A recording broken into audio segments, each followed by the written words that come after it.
What happens when you want love, but you don't believe you've earned it? In the next few minutes, I'll show you the exact moment Shoya Ishida's story flips from self-hate to real change. Like the video, and let's get started. As a child, Shoya Ishida was energetic, impulsive, and desperate for attention and excitement. But more than anything else, he was a bully. When Shoko entered his world, Shoya turned her into a target. He tortured Shoko, bullying her more out of immaturity, boredom, and peer pressure, not truly understanding the damage he was causing. Underneath that, he is still just a lost boy who has not yet learned empathy, responsibility, or the weight of his actions. That's until he faces the consequences. When Shoya is finally forced to face the fallout of what he did, everything changes. The same classmates who laughed along, the crowd that stayed silent, the same people who helped create the cruelty, all turn on him. At school, many of his classmates who had gone along with it blamed him and distanced themselves, leaving him alone and humiliated.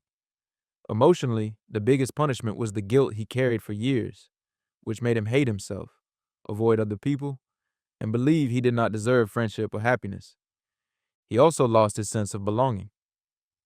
The same cruelty and rejection he helped create came back on him, forcing him to feel a piece of the pain Shoko had gone through. That is what makes his story so powerful. His consequences were not just punishment from others, but a deep inner struggle with shame, regret, and the need for redemption. Pain finally opens his eyes to the truth. His actions had weight. His cruelty had consequences. And the person he hurt was never just a joke, never just a target, never just a passing moment in his life. She was a real person, and he failed her. That realization is the beginning of everything. Because redemption does not start when your life gets hard. It starts when you finally stop lying to yourself about the harm you caused. This is the moment Shoya stops being just a bully in a story. He becomes someone haunted by the person he used to be.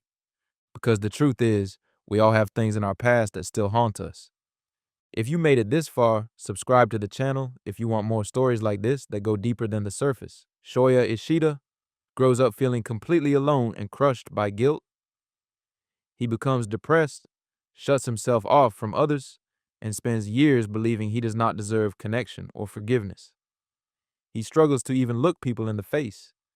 It is as if he has already judged himself, already sentenced himself, already decided that connection, joy, and peace are things meant for other people, not for him. That inner punishment becomes brutal. He does not just regret his past. He begins to believe that his past is all he is, that he is nothing more than the boy who caused pain, nothing more than the one who failed, nothing more than someone too broken to be welcomed back into the world, driving him to have thoughts of unaliving himself. That is what guilt does when it is left unresolved. Eventually, that pain pushes him to seek Shoko out again, and his journey becomes about making amends, facing his past, and trying to become a better person. Because even though shame convinces him to pull away from people, even though guilt keeps whispering that he does not deserve a second chance, there is still something in him that has not completely died. A part of him still wants to make things right. A part of him still knows he cannot keep living like this. And that is where redemption truly begins. Shoya choosing to walk back toward the person he hurt most, knowing he has no right to expect forgiveness, no right to expect warmth, and no guarantee that anything will ever be made right. He returns the notebook that had once been used for communication and tries, awkwardly but sincerely, to apologize for the pain he caused her. Instead of rejecting him completely, Shoko responds with kindness, which opened the door for both of them to begin healing from the hurt of their past. Real love does not begin by lying to you. It does not begin by protecting your ego. It does not begin by pretending your sin is smaller than it was. Real love begins with truth, and the truth Shoya has to face is devastating.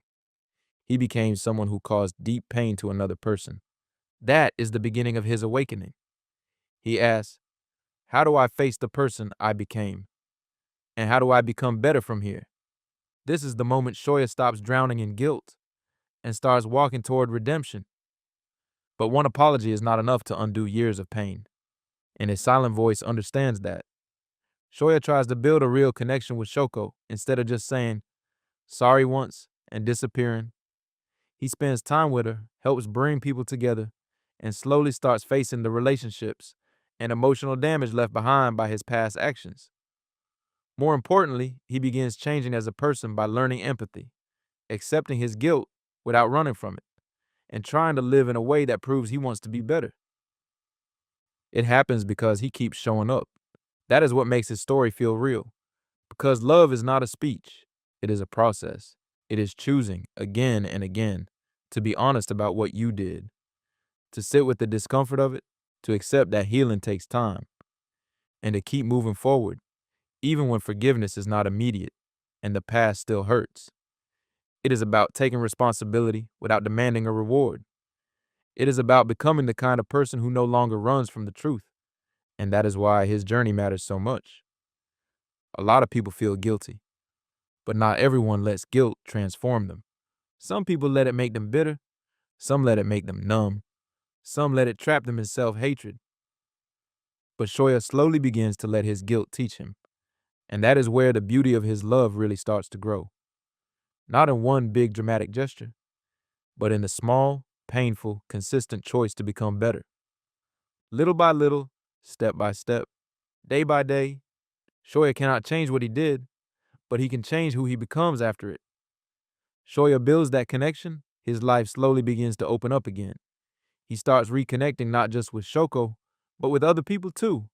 And for the first time in a long while, he begins to feel less alone and less trapped by his guilt. But his journey is not easy, because he still has to face pain, misunderstandings, and the fear that he may never fully forgive himself.